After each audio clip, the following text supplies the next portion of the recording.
Eddie Hall failing to qualify. This is a huge opportunity for his championship rivals. Guy Holiday though can only qualify 21st.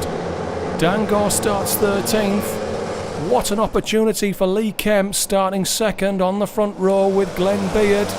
James Akehurst has sat this round out. He might regret that at the end of the year. Look out for Palm V in a jar. He might be 10th in the championship, but of course he's already got a drop score because he missed the Buckmore round to do Prems. Excellent qualifying from Richard Hyam and Steve Townsend on the second row. We're rolling round and winding it up. Here we go. This is the lightweight A final. Open a beer. I just did. Union flag. Glenn Beard gets the run. He's got turn one ahead of Kemp. Hyam trying to go up the inside. Townsend round the outside. It's side by side in the battle for third. And it's Townsend taking third. Kemp pulls out for hairpin one, but it's Carl Tebbett chucking it up the inside. He did both Hyam and Townsend to go third. And Craig Daniel started well. Ashley Davis, his race is almost over before it's begun. He's gone off on the exit of the first hairpin. Beard and Kemp have broken clear of Townsend. Oh, Vincent Bond, Darrell Boyle, Craig Daniel at war. This is the battle for sixth. Josh Hill makes a move on Andrew Capaldi. It's rare that you can get through at the last corner, and Capaldi will lose out to Aaron Stapleton. That's about the battle for 11th. And Townsend has grabbed third back from Tebbett. Well, at least for a corner or so. Darrell Boyle dives inside Vincent Bond for sixth. And Townsend and Tebbett are still fighting out third. Down the back straight, a yellow flag gives it to Townsend into pylon.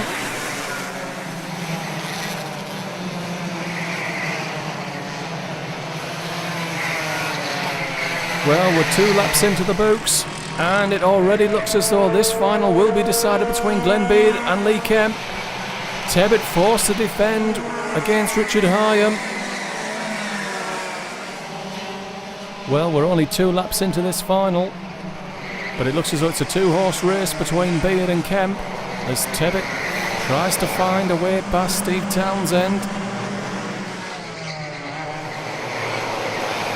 Guy Holiday there in the black is down in 20th place, dicing with Ashley Babley. An opportunity to gain ground on Eddie Hall, but only if he can make some progress and make it quickly. Further back, Mark Atkinson throws a move on Craig Daniel, and he might lose out to Josh Hill, and Kemp's gone for the lead. He's picked up a toe, set the fastest lap. Look for Glenn Beard to come straight back at him. He always does. Kemp was wise to it, went narrow. And he's had to go narrow into the second hairpin. Now what they don't want to do here is slow each other down. They've grabbed 3.5 seconds. They don't want to give it all back to the chasing pack. Headed by Townsend, Tebbett, Hyam. Kemp tips in over the top and through on the inside of the final corner. Slow off it though. Narrow down the main straight. And he's moved back to the racing line. Now does that count as more than one move? Well, you decide. Tebbett goes to third. Can he break clear and chase after the leaders? Townsend under pressure from Hyam and Boyle. Vincent Bond in 7th behind.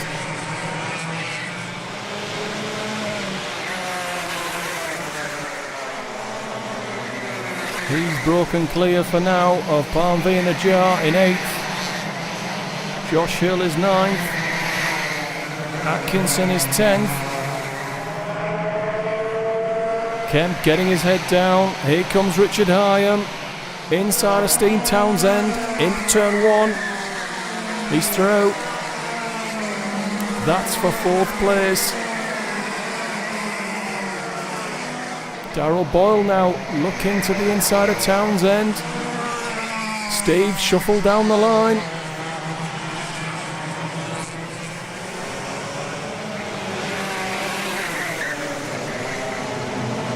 So has Hyam got anything for Carl Tebbit? Further back, I'm sure I saw Palmveen Jar trying to get round Vincent Bond. That's never easy. He's done it. No, he hasn't. Bond has gone back through to 7th.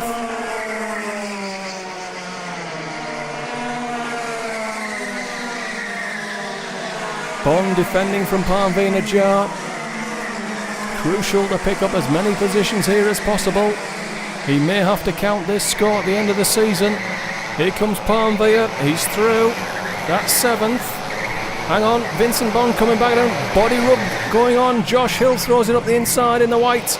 And look at Dango. Where did he come from? He started the lap in 10th. He's through to 7th. Side by side, Bond and Najjar. Najjar pushes him wide and Bond returns the compliment. And it's Atkinson coming through from 11th. He's up to 8th now. More contact between Bond and Hill. Najjar takes the benefit this time and Daniel comes through. And it's 3 and 4 wide. Hill's been shuffled down the line. Down to 14th behind John Ward and Capaldi. There's basically a war going on between positions 9 and 23rd. Stapleton pushed Ross Britton out the way there.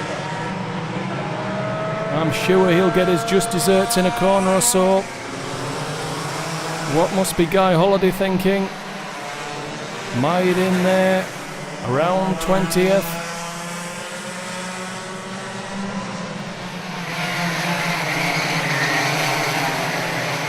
Richard Hyam in 4th place, sets a fast lap. Well, don't believe what they say about it being tough at the top. It's always tough at the back of an A final in Club 100. Much tougher than the front.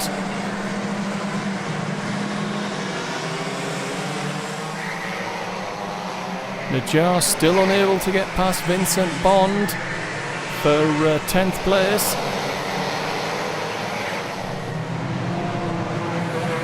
You've missed nothing up front. Kemp and Beard have kept it fairly clean. Tebbit has got Hyam for company now. Capaldi trying to find a way past John Wart as Najjar and Bond fight it out. More contacts.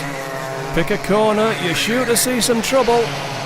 Well, it's released Palmveen Najjar into 10th. Bond, Capaldi, Hill, Stapleton, Holiday fight it out for just 11th place. And this is only 11th place, but you wouldn't think it. Hill's made it to the front of the group. Holiday's trying to put a move on Bond for 12th. Well, he's eased his way through. I'm sure Vincent won't be too pleased about that. Capaldi now on Bond's bumper with Gibson in the blue behind him.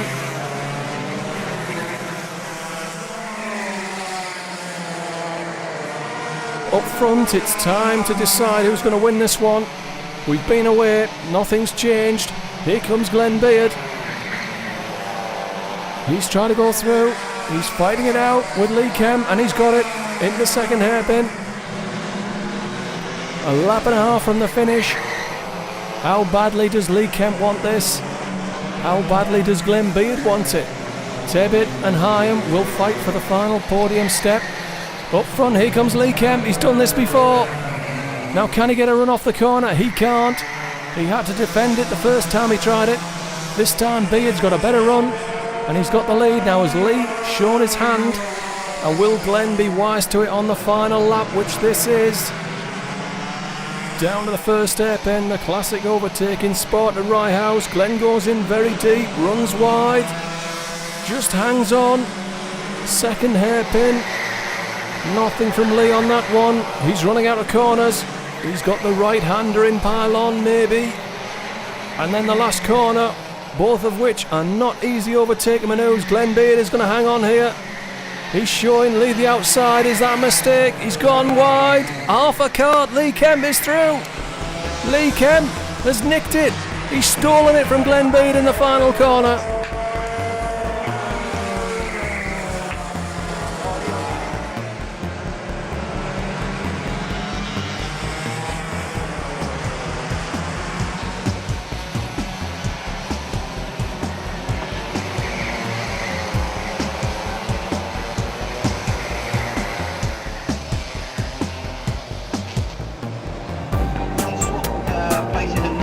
times. Talk about the first time though, managed to get into second at the first corner, which is always useful. So easy to lose out around Stadium on the first time. You managed to get to second, and really you and Glenn got away. The first move for the lead was one of the best I've seen all day. 2 wheels on the grass into Stadium, just about enough room for that one. Yeah, no, it was good. After that, I think you went a little defensive on the next few corners, and he punished you for it, and back to second place. Yeah, definitely. He made a really good move, and fair play to him. But I knew I was quicker at certain places, which I looked by my time. So retake the lead is a nice move here onto the final straight, and job done again. At that point there you opened up a little bit of gap, but then you closed it down on the last few laps, and be quiet, it looked like you caught your napping into the hairpin with a lap and a half to go. Yeah, definitely, I'd say it was I was napping a little bit. I thought the gap was bigger, but well, fair play, but I left the best of the last. Let's talk about the last one, very last corner of the race. I'm sure Glenn will be absolutely gutted, but look, from where I stood, there's a little bit of a gap. You took your chances, nice clean move down the inside, and there's really nothing Glenn could do about it. And that was it, really. Yeah, I think so. I think Glenn knew I was there. I think he tried to go defensive, and he just went a little bit wide. I just had a cleaner line through and just carried the speed on the straight. Well done, Lee. Great race, Glenn. Second again, I think. Second at Wilton, second today. You must be gutted, I imagine. Very gutted, yeah. I thought I'd done the bag again. I was just sitting behind it, I thought I could take him anywhere. And so I left it to a couple of laps from the end, and I thought, yeah, that's it, he won't come back in here, and I just must have gone to sleep in the end there. I saw the checkered flag up the road, and I thought, yes! It was no though. Yeah, what I had to say from where I was stood, and you guys may have a different opinion, I thought it was a great spectacle. It's what Club 100 is all about. You gave each other a little bit of room, not a lot, but a little bit of room, and it was just enough to have a really great race, and it just proves you can take, overtake, and have a great race. So well done, the pair of you. Excellent race. No, I didn't. I deliberately left that bit out for you. Into the top 3, Carl Terry. Wasn't a lot of club in there.